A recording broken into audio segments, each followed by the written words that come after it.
Waalaikumsalam. Satu pertanyaan, tulisan Ustaz Uzair ini mengenai himpunan syarat. Iya.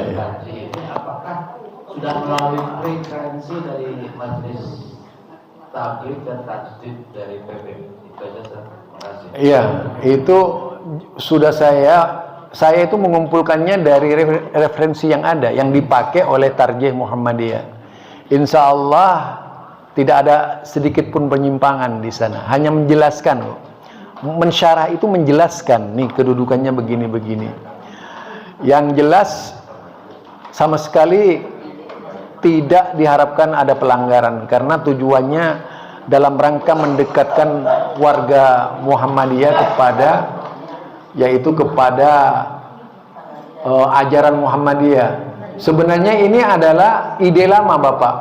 Ide lama, yaitu pada zamannya Buya Yunhar Ilyas.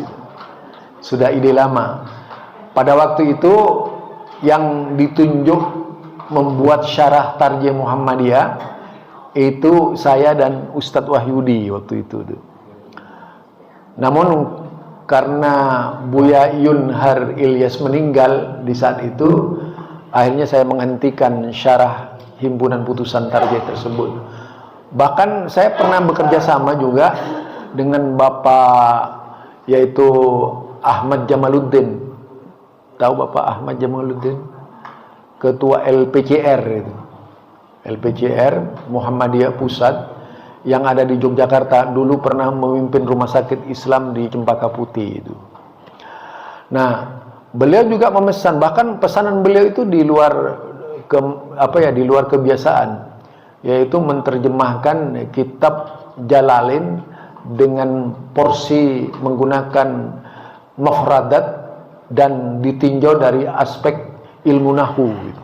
Wah, itu begitu saya kerjakan, kemudian ya karena beliau pindah ke Yogyakarta, sama sekali tidak ada hubungan, sulit dihubungi, akhirnya dihentikan juga. Jadi sebabnya itu yang pertama karena Buya Yunhar meninggal, yang sebelumnya beliau meminta, dan inilah yang menjadi puncak persoalan waktu itu antara saya dengan beberapa orang PP Muhammadiyah, yang seolah-olah saya bertindak sewenang-wenang gitu. Padahal ini terus terang saja, kalaupun mau ditanya kepada siapapun yang pada waktu itu terlibat, seperti misalnya yang masih hidup sampai sekarang, Buya Risman itu memang ada pertanggungan jawaban yang diminta oleh Buya Yun pada waktu itu. Karena yang dianggap mampu pada waktu itu melakukan, punya peluang waktu banyak, itu saya. Karena terus terang saja kesibukan dalam keduniaan saya kan ya boleh dikatakan jarang gitu, lebih banyak fokus kepada keagamaan. Sampai saya pernah menyampaikan ke Bapak Ahmad Jamaluddin LPCR ini, saya bisa melaksanakan tugas secara sempurna, yaitu menerjemahkan kitab Injil,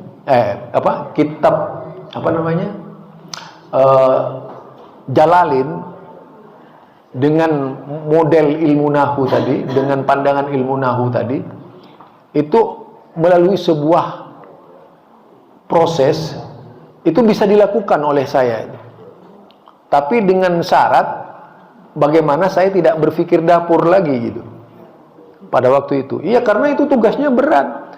Itu tugasnya ulama besar loh, bukan tugasnya saya. Kalau saya harus melakukan seperti itu, setidak-tidaknya harus ditanggung, karena siang malam harus menyelesaikan kitab saja gitu. Lah kecuali Tarjih ini, karena Tarjih ini tidak ada yang berani membuat pada waktu itu, saya yang ditunjuk oleh beliau, ya akhirnya memberanikan diri. Apa keinginan?